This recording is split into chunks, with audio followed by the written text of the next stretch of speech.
কোথা থেকে আসছিলেন? জামালপুর থেকে। জামালপুর থেকে আসছিলেন, কেন আসছিলেন? একটা চাকরির জন্য। তো আমি আপনাকে যেভাবে বলা দেওয়া হয়েছিল, আমাদের কথা যেভাবে আপনার সাথে যোগাযোগ হয়েছিল, সেমভাবেই তো সবকিছু বুঝাই পাইছেন? জি স্যার। বুঝে পাইছেন। তো আমাদের এখানে কোনো ঘুষ বা কোনো জামানত দিতে হয়েছে? না স্যার।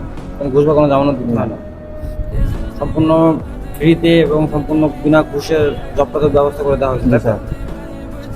তো আমাদের এখানে এসে কেমন লাগলো? জি স্যার, আলহামদুলিল্লাহ ভালো। জি স্যার। তো আমাদের এখানে কোনো প্রতারণা বা কোনো রকমের চিটারি বা কোনো রকমের কোনো কিছু মানে সন্দেহমূলক কোনো কিছু পাইছি? না স্যার। যেভাবে আমরা কথা বলার দেওয়া হয়েছিল সেভাবেই তো কাজটা হয়েছে, তাই তো? জি স্যার। তো আপনি কোন পোস্টের জন্য আসছিলেন? Security, special security. তো স্পেশাল সিকিউরিটি গার্ডে তো বুঝে পাইছেন, তাই তো? জি স্যার। ঠিক আছে, ধন্যবাদ আপনাকে। তো ভালোভাবে কাজ করবেন, এই নেন আপনার প্রমাণ লেটার, ঠিক আছে?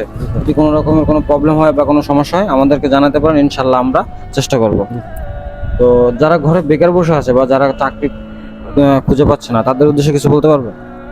তাদের শুধু একটা কথা বলতে চাই, আপনারা যদি চাকরি করতে চান নির্দ্বিধায় এখানে আসতে পারেন। আচ্ছা, তো ঠিক আছে। তো আজ এই পর্যন্তই, ভালো থাকবেন, সুস্থ থাকবেন। যদি কোনো রকম সমস্যা হয় বা কোনো প্রবলেম হয় আমাদেরকে জানাবেন, আমরা সলভ করতে শিখে। ইনশাআল্লাহ। ঠিক আছে, আসসালামু আলাইকুম।